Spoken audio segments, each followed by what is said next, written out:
ఏం చెప్తారు అన్నప్పుడు బెంగాల్ పబ్లిక్ అంతా కూడా దీదీకి బై బై చెప్పి మోదీకి వెల్కమ్ చెప్పినట్టుగానే ఉంది ప్రజెంట్ సిచ్యువేషన్ వెస్ట్ బెంగాల్లో. సో ఏం జరిగిన వెస్ట్ బెంగాల్ సిచ్యువేషన్ మాత్రం తారుమారు అవుతుందని చెప్పాలి. మధు, 3 కాన్సిక్యూటివ్ టర్మ్స్ 3 సార్లు అధికారాన్ని చేపట్టిన దీదీ ఇప్పుడు రెస్ట్ తీసుకోబోతున్నారా?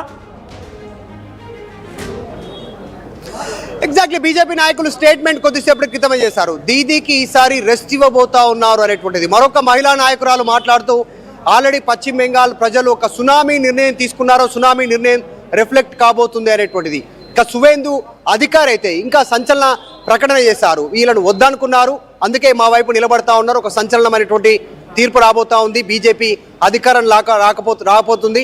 సనాతన ధర్మాన్ని కాపాడే పార్టీగా బీజేపీ అవతరించబోతా ఉంది.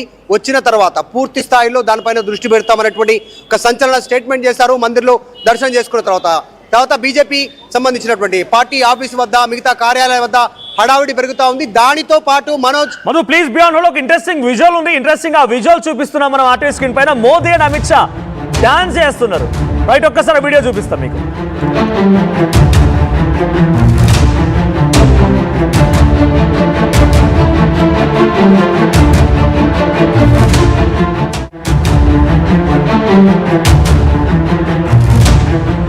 బీజేపీ ఇద్దరు నేతలు, కీలకమైన నేతలు అమిత్ షా అండ్ మోదీ ఇద్దరు కూడా వెస్ట్ బెంగాల్ లో చాలా సీరియస్ గా ఎలక్షన్ క్యాంపెయిన్ లో పాల్గొన్నారు.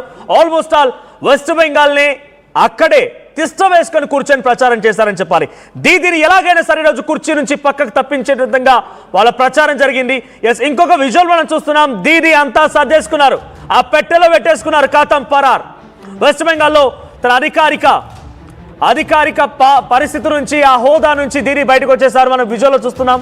ఇవన్నీ కేవలం ఏఐ ఆధారిత విజువల్స్ మాత్రమే.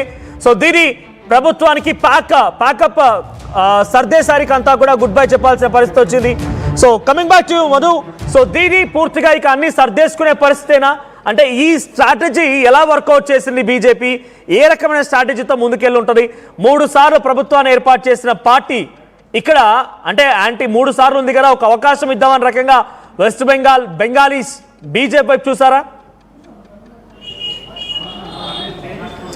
అంటే తీవ్రమైనటువంటి అవినీతి ఆరోపణలు ప్రస్తుతం తృణమూల్ కాంగ్రెస్ పైన ఉన్నాయి. తర్వాత ఆమె పశ్చిమ బెంగాల్ని బంగ్లాదేశ్గా మారుస్తున్నారు అనేటువంటి ఒక అంశాన్ని బీజేపీ బలంగా ప్రజల్లోకి తీసుకెళ్లింది. రెస్ట్ ఇవ్వండి దీదీకి ఈసారి మోదీ చెప్పినట్టుగా ఒక కొత్త పశ్చిమ బెంగాల్కి అవకాశం ఇవ్వండి. ఒకప్పుడు కోల్కతా అంటే దేశంలో నెంబర్ 1 సిటీ, నెంబర్ 1 స్టేట్ పశ్చిమ బెంగాల్. ఈరోజు పశ్చిమ బెంగాల్ స్టేట్ పరిస్థితి ఏంటి, పొజిషన్ ఏంటి, జనాలు ఆలోచించాలనేటువంటి. తర్వాత రోజ్గారీకి సంబంధించినటువంటి, ఉద్యోగాలకు సంబంధించినటువంటి విషయంలో నిరుద్యోగానికి సంబంధించి పెద్ద ఎత్తున సమస్య ఉందనేటువంటిది ఫోకస్ చేయడం జరిగింది. తర్వాత కుటుంబ ఇన్వాల్వ్మెంటు, తర్వాత గుండాగిరి, తర్వాత ఇట్లాంటి వాటిల్లో ఎక్కువగా పార్టిసిపేట్ ఉన్న వాటిలో తృణమూల్ కాంగ్రెస్ పార్టీకి సంబంధించిన నాయకులు ఉన్నారనేటువంటి ఆరోపణలు పెద్ద ఎత్తున జనాల్లోకి తీసుకెళ్ళింది.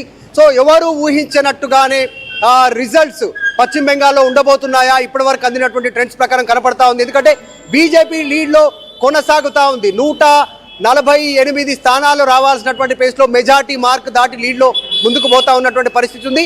ఏ చిన్న అవకాశం ఉన్నా ఇదే దాదాపు 70 నుంచి 85 స్థానాలలో 2000 నుంచి 5000 మధ్యలోనే మా డిఫరెన్సియేషన్ ఉండే అవకాశం ఉంది. కొన్ని చోట్ల వందల సంఖ్యలో. రామ్మోహన్ రావు గారు ఆయన దగ్గరికి వెళ్దాం మనం. రామ్మోహన్ రావు గారు, బీజేపీ తృణమూల్ కాంగ్రెస్ ని ఢీ కొట్టి వెస్ట్ బెంగాల్ అధికారం దిశగా అడుగులు వేస్తోంది. ఇక్కడ తమిళనాడులో కూడా డిఎంకే అన్నా డిఎంకేలను ఢీ కొట్టి టీవీకే విజయ్ ప్రభుత్వాన్ని ఏర్పాటు చేసే దిశగా పయనమవుతున్నారు. ఎల్ఈ ట్రెండ్స్ కాస్త ఇప్పుడు సమయం గడుస్తున్న కొద్దీ ప్రతిపక్షాల పార్టీలకే ప్రజలు పట్టం కడుతున్నారని నిజమవుతోంది. టీవీకే అక్కడ అధికారాన్ని చేజిక్కించుకుంటుందా? ఇక్కడ తృణమూల్ కాంగ్రెస్ ఈ స్థాయిలో 3 సార్లు ప్రభుత్వంలో ఏర్పాటైన తర్వాత ఎందుకు బెంగాలీస్ పక్కన పెడుతున్నారు? బీజేపీ ఏ మంత్రాన్ని అక్కడ, ఏ పాచికలు వేసింది, ఏ మంత్రాన్ని జపించింది? కేరళ నేనేనా చెప్పనా? మీరే చెప్పండి, కంటిన్యూ చేయండి.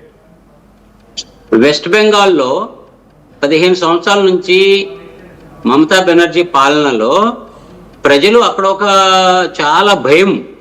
ఏదైనా ఇంతకుముందు చెప్పాను, ఇంతకుముందు ఏదైనా ప్రజలకి ముందు న్యాయం దొరకాలి, తర్వాత వాళ్ళ శాంతి భద్రత మంచిగా ఉండదు, తర్వాత డెవలప్మెంట్ ఉండాలి. ఈ 3 వెస్ట్ బెంగాల్లో మాకు కనిపించలేదు. మేము వెళ్ళినప్పుడు నేను 193 ప్లస్ 178 లో అని ఇచ్చాం. అక్కడ ఏంటంటే అంత భయం. ఎవరిని జనాల్ని ఎంత భయం అంటే మేము సర్వేకి వెళ్ళినప్పుడు కూడా జనాలు మా మీద కూడా అటాక్ చేశారు. అప్పుడు అంత అక్కడ గూండాలు ఉంటారు, ప్రతి ఏరియాలో టీఎంసీ గూండాలు ఉంటారు.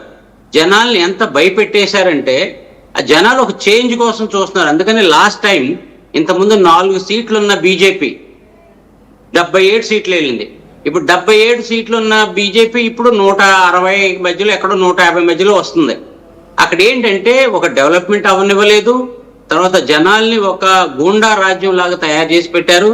తర్వాత ఇంతకుముందు మనం ఎప్పుడో చూసుంటామేమో ఉత్తరప్రదేశ్, బీహార్లో ఏదన్నా రోడ్డు మీద మనం కొన్ని ప్లేసులు వెళ్తుంటే అక్కడ గూండాలు, పార్టీ గూండాలు వాళ్ళ బ్యారియర్ పెట్టేసి డబ్బులు తీసుకుంటారు. మా కారు నుంచి కూడా డబ్బులు అడిగారు.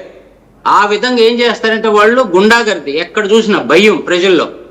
ఒక డెవలప్మెంట్ లేదు, ఒక ఉద్యోగాలు లేవు. ఇంతకుముందు 15 సంవత్సరాల క్రితం నుంచి వచ్చిన టాటా నానో ఫ్యాక్టరీ కానీ మిగతా చోట్ల కానీ ఫ్యాక్టరీలు లేవు. అక్కడ జనాలకి జీతాలు చాలా తక్కువ, 9,000, 10,000, 11,000. అందుకని మనం జనాలు ఎక్కువగా బంగాల్ నుంచి కానీ బీహార్ నుంచి కానీ జనాలు మనకి సౌత్ ఇండియాలో ఎక్కువ వచ్చి పనిచేస్తుంటారు. ఆ విధంగా ప్రజల్లో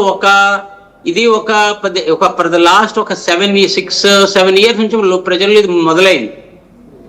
ఫస్ట్ టైం అంటే 2021లో అందరూ ఒకటైపోయి గవర్నమెంట్ ని డిఫీట్ చేయించకపోయారు, ఎందుకంటే భయం. ఈసారి అన్ని వర్గాలు ఒకటైపోయారు. ఇదే కాకుండా ఈ ఓటర్స్ SIR లో కూడా చాలా బోగస్ ఓట్లు ఉండే ఇంతకుముందు. ఆ బోగస్ ఓట్లన్నీ తీశారు. తీయటం మూలన ఏమైంది, అందులో సెంట్రల్ ఫోర్సెస్ పెట్టడం మూలాన ప్రజలు భయం లేకుండా వెళ్ళి ఓటేశారు. దాని మూలన చేంజ్ వచ్చింది. దీన్ని ఎన్నో సంవత్సరాల నుంచి తొక్కిపెట్టి ఉంచింది ఆ గవర్నమెంట్. ఇప్పుడు ప్రజలు బయటకు వచ్చారు. ఆ సెంట్రల్ సెక్యూరిటీ ఫోర్సెస్ పెట్టడం మూలాన భయం లేకుండా ప్రజలంతా వచ్చారు. And one more Ramarao garu, one more big breaking coming on. తమిళనాడుకు సంబంధించి చూస్తుంటే తమిళనాడులో టీవీకే విజయ్ దూసుకుపోతున్నాడు. విజిల్ పోడింగ్ అయినట్టుగా విజిల్ గట్టిగా మోత మోగించాడు. ఆ విజిల్ దెబ్బకి ఇటు సూర్యుడు అస్తమించే సమయం వచ్చిందన్నట్టుగా డిఎంకే అస్తమించే సమయం వచ్చింది. అన్నా డిఎంకే కూడా ప్యాక్ చేసుకోవాల్సిన పరిస్థితి. టీవీకే విజయ్ పార్టీ పెట్టినటువంటి అనతి కాలంలోనే కేవలం 2 ఏళ్లలోనే అద్భుతమైన రిజల్ట్స్ చూడండి. సెంచరీ కొట్టేశాడు టీవీకే విజయ్. 100 స్థానాలు లీడ్ కొనసాగుతోంది. డిఎంకే కేవలం 60 స్థానాలు, అన్నా డిఎంకే 75 స్థానాలు.